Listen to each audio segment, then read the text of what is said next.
Maybe you've done it, encountered a person with a disability and saw their limits, not even thinking about the possibilities of how God designed them. Neurodiverse people, that's someone who has a brain that works differently from the average person, would likely be one of those people. They might communicate, learn, or react differently in situations. And that means as adults, they're 30 to 40% less likely to be employed, less likely to be able to experience the dignity of work. Tonight, you'll meet someone challenging this reality. Stay with us.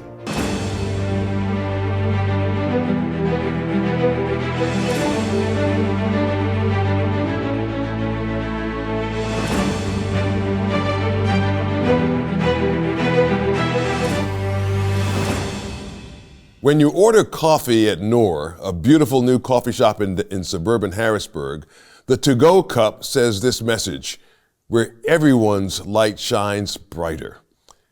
And for Kait Gillis and her husband, Mina Hannah, that phrase and the name of the shop isn't just clever marketing, it has deep meaning. Nour is named for their daughter, a beautiful young girl born with Down syndrome. Kait and Mina created the shop to give people of all abilities a place to work and a place to experience community and inclusion. It's a story that has a lot of our viewers in the Harrisburg area excited and so grateful to have one half of Nour's parents with us today. Kait, welcome to State of Independence. I'm just glad you're here with us. Thank you so much for having me. Wish we could have you here in person, but this is wonderful and it's great. I agree. Yes. So tell us a little bit about your journey. When did you meet Mina, your husband? We met at a wedding in Mexico about 9 years ago. Yeah. Yeah. Not your traditional. Yeah. And Mina is Egyptian. And, he is. And from what you tell me, Mina is actually a kind of a common name. It's kind of like. I found that out. Yeah. Yes. I thought it was very unique, but apparently in Egyptian culture, it's a pretty common name. Yeah. So he had a roommate named Mina as well. So there was Mina and Mina. He did. Yeah. So you and Mina met and you were married and of course you were you planning to have kids? We always wanted to have a family. And as we all know, God works in mysterious ways. We fostered 2 children whom we then adopted. And then we found out we were pregnant with Nour. Pretty early on, we received news that she would have Down syndrome. 93% chance. We didn't end up going through with an amniocentesis because that wasn't going to change our direction in the way that we proceeded with the pregnancy. And then our children's birth parents actually had another child at the same time who also entered the foster care system. And so we went from 0 to 4 kids in about 2.5 years. Wow. That's amazing. Well, what a great story. We just interviewed some weeks ago a great man who happens to be a pastor, and he and his wife have adopted children. So they have natural birth children along with their adopted children who they love as much as the natural birth children. Oh, absolutely. And they've got 10. So you've got 4. You're nearly halfway there, right? We're good. We're good. Yeah. So Nour, you knew that Nour would be born with Down syndrome. We did. And and you love your daughter. Your daughter is marvelous. Literally, well, we chose the name Nour, which means the light in Arabic. And we chose the name because after doing our homework on individuals with Down syndrome, we understood the light that they can bring to your life. And she is nothing short of that. She is such an amazing little girl. Yeah, that is wonderful. That's just a wonderful story. God makes us all different, doesn't He? I mean, so we're different, and yet every one of us is special to God, and He loves us all, and He uses us differently as well. So Nour is somebody who has talents and abilities, and who can be used by God and will be used by God, and I just love the fact that you and Mina understand that and love her that way. So what caused you to, you started a coffee shop. I know you've got other work that you do as well. You Yeah, do other yeah. good work in the not-for-profit space, but you started a coffee shop. I don't, maybe because you love coffee. I don't, are you all big coffee drinkers? I mean, I exist. I said I had 4 small children. I exist on coffee.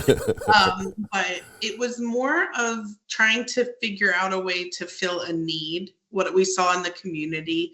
One, our community was in need of a great coffee shop where we found the spot for it.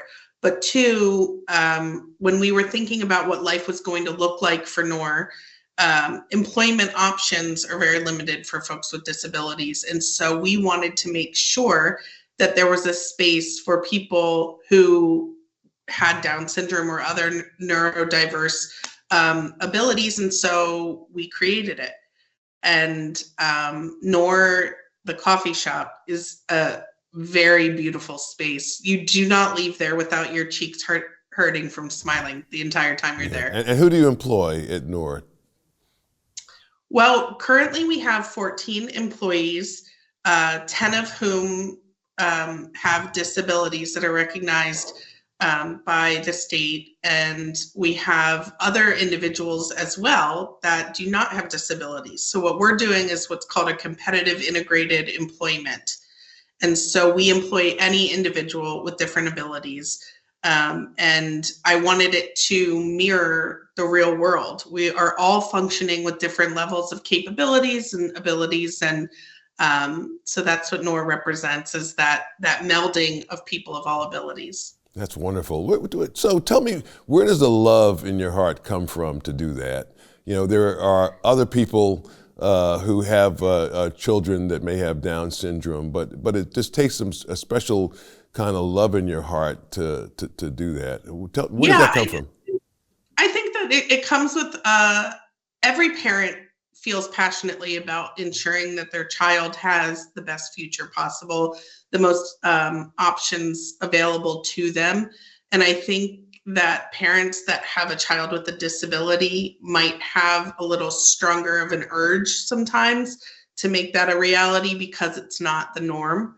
My husband and I do have a strong faith, and that does drive a lot of this, and understanding and accepting that folks are all made by God to be equal, regardless of their abilities, regardless of their skin color. And so it's a very inclusive work environment, and that's how we wanted it to be structured. I love the love you have in your heart for other people. I mean, one of the things that the scriptures challenge us to do is, of course, to love our neighbors. We love ourselves. You know, this is when and this is that in action. You know, your coffee business with people with all kinds of abilities working together, and the love that you and your husband have for them, and that the people that come into the shop have for them, is amazing. That's how we learned about you, is because of what you do, and the people who come into your shop. Any challenges? I'm sure there've got to be some hurdles. I mean, certainly in starting your company, what were the challenges? I think because I had never started my own business in that capacity, in a brick and mortar, that was a challenge. Just learning how to do that, how to navigate all of the systems and approvals you had to have to get that accomplished properly. But as far as staffing is concerned, we've had the exact opposite problem that every other business seems to be having, in the sense that we have a stack of probably 30 or 40 applicants right now dying to work at Nour because of the environment that we've created. And other people are having a challenge even holding on to staff or to get people to even apply. And so from that perspective, our challenges have been pretty minimal. It's been wildly accepted into the community. We've done a really good job of integrating community pieces. And so, for example, we partner with Colina Coffee, which is an arm of Wild Heart Ministries, a local mission here in our area. And they provide the coffee to our shop, and 10% is of that Tannin is involved with that? Yes. Oh yeah. Yeah, that's Tannin. Yeah.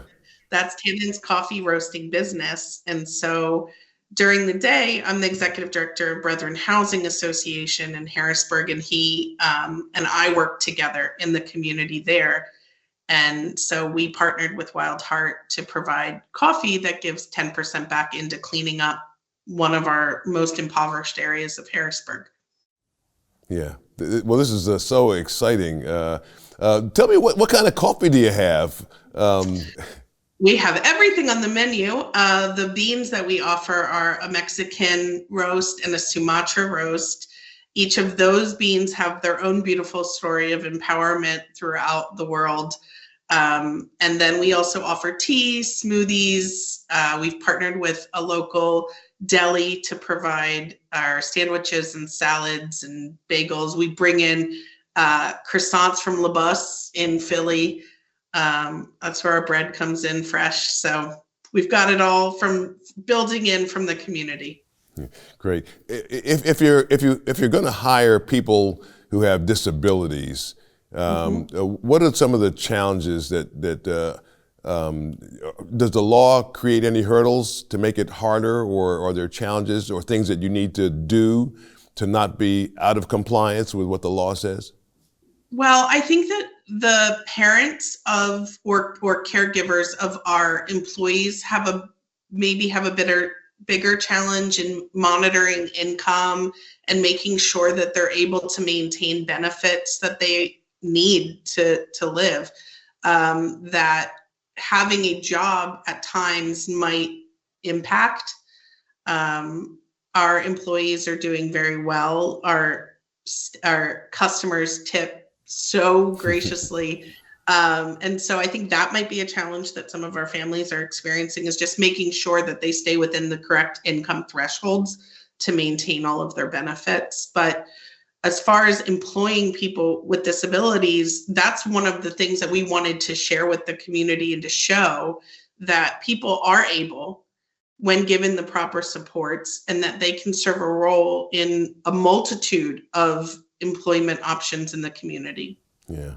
When people first started working there, were they nervous? And I'm guessing they were. And so how did you calm them and encourage them so that they would know Sure. that they had a shot to really succeed doing this? I could come up with a brilliant business answer there, but my real answer is we talked about karaoke and sang karaoke together and broke the ice with what's your favorite go-to song, and everyone started to get to know each other that way. I think that the everyday experience that our staff have of feeling empowered, feeling loved and supported, and knowing that we are here on their team, as opposed to you're just a check box that we've employed someone with a disability. It's a very different vibe when you are so supported, and any issues that you might have are taken into consideration and accommodated for. Yeah. How old is your Nour now, by the way? She's a little baby Yeah, still. yeah. She's only 21 months old. Yeah, so she's a little tiny thing. What a sweetheart. She's our chief happiness officer. Ah, that's so nice. That's right. The CHO.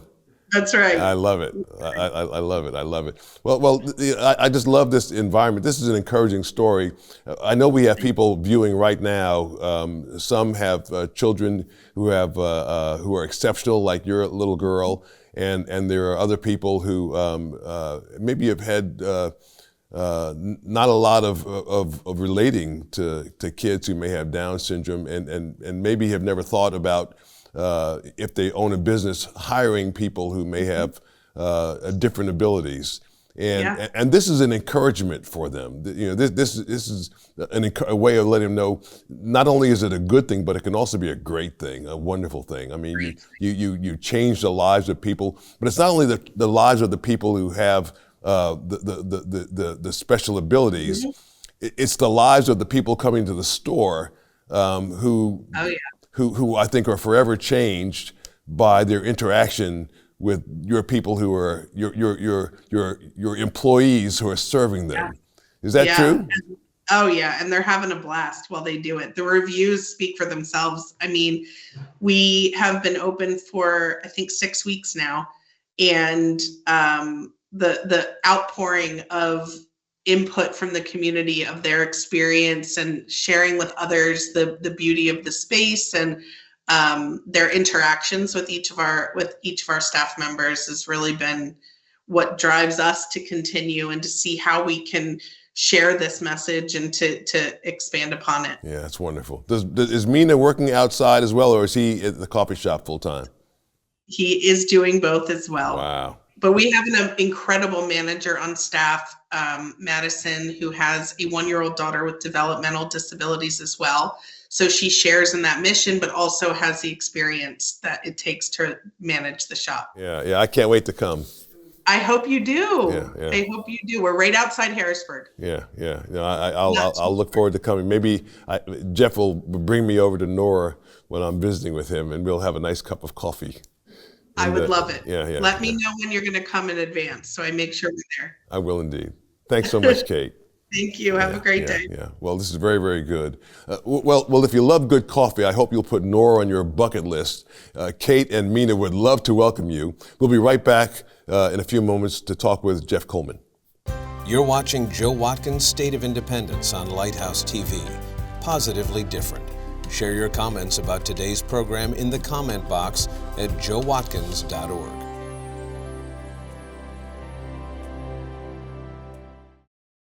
And now let's talk to our great producer, Jeff Coleman. Well, one of the reasons that we wanted to have Kait on the show is really because this issue has so many implications. And the issue not just of neurodiverse people, what do you do with an entire population of people that are known characteristically for being joyful, are known for adding value to your life. Everyone who has a child with Down syndrome at the center of their life almost universally say the same thing. It has changed us. It's made us less selfish, made us changed our routines, changed the way that we interact with each other as family members, made us kinder. So think about the gift of what it would mean to have people who are experiencing a pretty bad day go into a coffee shop where they're going to be loved unconditionally. Yeah, well, Kait called her daughter the chief happiness officer. Right. Which I thought was so special. Right. This is one, I mean, I just love, so if you had never met Kait before and you didn't even have the sound turned up, but you could see her face in our interview. All joy. It's all joy. I mean, just happiness, joy, which is wonderful. That's the way Christian people are supposed to be. But so imagine if you said to somebody, by the way, I know a place in Greater Harrisburg. I think they're in Hamden, a suburb of Harrisburg.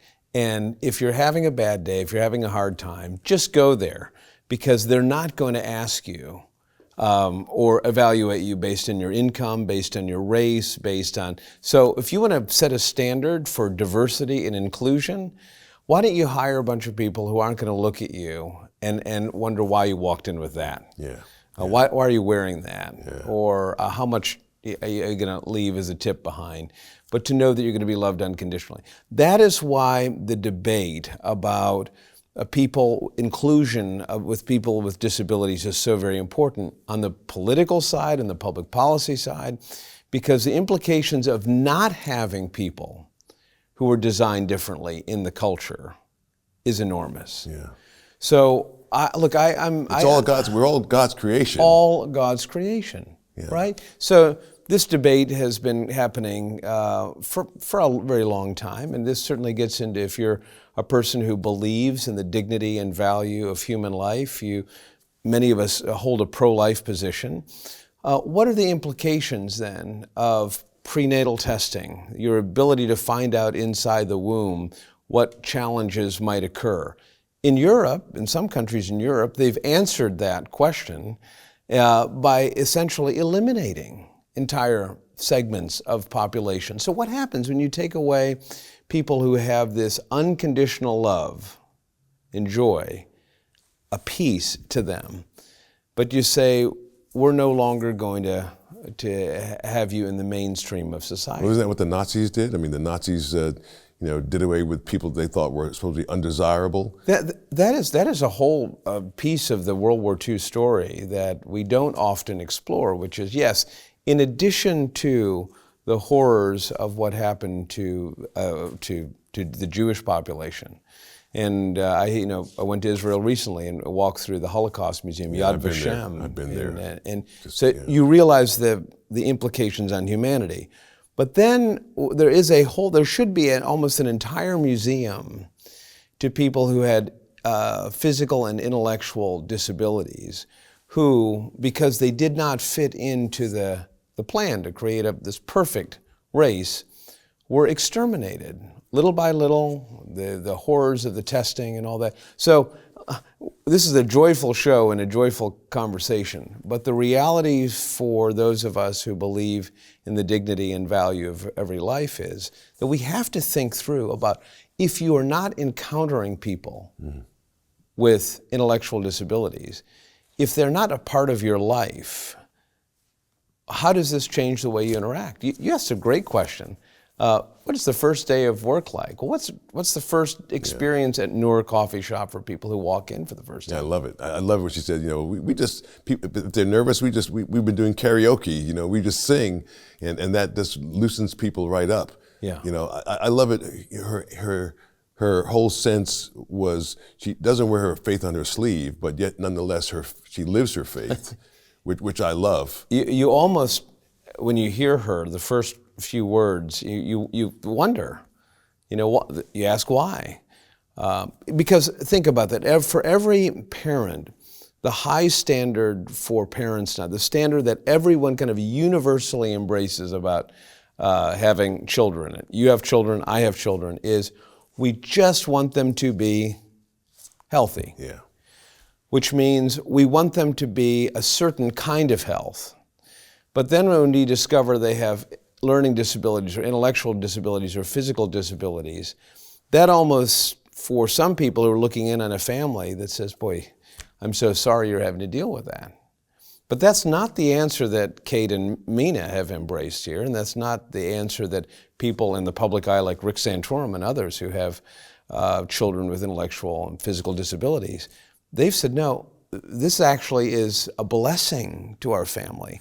That strikes people who do not have a confidence that there was a design, that their life is purposeful. That strikes them a little odd that you would call this a blessing. But she is, this little girl you beautifully described, absolutely is a blessing, and probably changing a lot of lives right now. Yeah, she's only been on the planet for 21 months, and already she's changed the lives of her parents. If you can imagine that. I mean, so much so that her mom and dad said, let's start a coffee shop. These aren't people who are like serial entrepreneurs. These are people who work in the not-for-profit space and who just love people. They didn't dream about opening up a coffee shop, right? But they opened this coffee shop up, and then they say, and we're going to make it our point to hire people to have special abilities. Yeah. We're not going to, we're going to give folks the same shot that we want our daughter to have when she gets older. And they've created in the process a wonderful space. Yeah. And the people that come in who are unsuspecting, many of us, Christian, non-Christian people, we're unsuspecting in our daily lives. We're just kind of like, uncoursed, programmed to do what we think we're supposed to do. And for 5 minutes, I need to get a coffee before I go to the office or whatever. And we aren't even thinking about it. And you show up at Nour Coffee Shop not thinking, just going there to get your coffee. And they're probably not in a hurry, right? In a good way, right? The same stresses. So when you go to a supermarket and you encounter a bagger or someone in the checkout line who has an intellectual disability, and they're talking to you and engaging, but you just want to get out of there. You just want to go to the car and get home and your life in that moment is fundamentally changed. The entire pace of your life has changed. Suddenly you realize how small you are and how important another person is. So I look, the implications, the questions that we have to ask coming out of this program, I think, are what are we going to do in the architecture of our lives to accommodate people who don't have certain kinds of opportunities? Because we know opportunity changes everything. Yeah. What do we do? Yeah. Well, I love what Kait and Mina did, and this is what the scriptures mean. You know, Jesus doesn't just tell the story of the Good Samaritan. He tells the story of the Good Samaritan, asks the question, you know, of the three people that passed by, which one loved him, which one was his neighbor, and the answer, of course, is the one who loved him. And then Jesus says, go and do likewise. That's right. And the part that so many of us lose is the go and do likewise part. Like we love to listen to a good story. We love to good for you, Kait. Yeah, right. Exactly. Yeah. But the go and do likewise part is the part that escapes too many of us. That's right. So we're supposed to be loving people too, not just enjoying Kait and Mina loving people. Right. But we're supposed to be loving them too. So what are we doing? So you answered it. I mean, the question you're asking is the right one, which is you're hearing people almost, and maybe in our own hearts, saying, I could never do that. I'm good for them, they're probably built differently, or I'm too old for that. We've talked to so many people on this program. We've been trying to highlight a lot of them lately who had life on one particular track, and then God redesigned their life to accommodate different kinds of people, some of them in foster care and adoption. Right. It is one thing for me to go to the March for Life. It's one thing to advocate and say we should welcome children into society. But people are justifiably, who don't hold the same viewpoint, looking at us saying, okay, Christians, what about you? What are you doing? And is it more than just sending a check? There's a long checklist, I think, after this conversation that we have to go through in a lot of areas of our life. But I think it's an important conversation. I love the fact that for Kait, it seemed almost a second nature as a believing person, a person of faith. It's not political. I mean, you're not carrying a sign saying, you know, I'm pro-life. But she is, right? Exactly. That's it. So the moment the doctor said, you know, the testing is showing that the child that you're going to bear is going to have Down syndrome, it wasn't even a thought for her. She said, we're going to love our child whenever she's born. We're going to love her, and that for me is just wonderful. I mean, imagine what that does. If those of us who have this certain conviction about the dignity and the value of every individual life would say that when we get a diagnosis, immediately say, what a blessing, and this is going to change our life and it's going to make us better people. If that was the answer, every time we encounter suffering, which is unnatural unless you have the power of God, but I think she was very, very encouraging today, and I can't wait to go to get coffee with you there. Absolutely, absolutely. Well, what's holding you back? What idea could change the lives of those around you that you haven't shared with the world or the person sitting next to you? What's your version of Nour Coffee Shop? Drop me a line in the comment box at joewatkins.org. I'd love to hear what you're daring to trust. Venture out a little farther into the deep. See what God has planned for you. Trust Him. He'll make the next steps clear. From America's First Capital, Philadelphia, I'm Joe Watkins. For Jeff Coleman and the team here at Lighthouse TV, thanks so much for watching. God willing, we'll be back next week. I love this story. And it's I love good what she's coffee. doing. It's our friends Tana and Herman. Yeah, Tana, right. Yeah, I can't wait to have it. Joe Watkins' State of Independence is a production of Lighthouse TV, positively different. Made possible in part because of the support of viewers like you.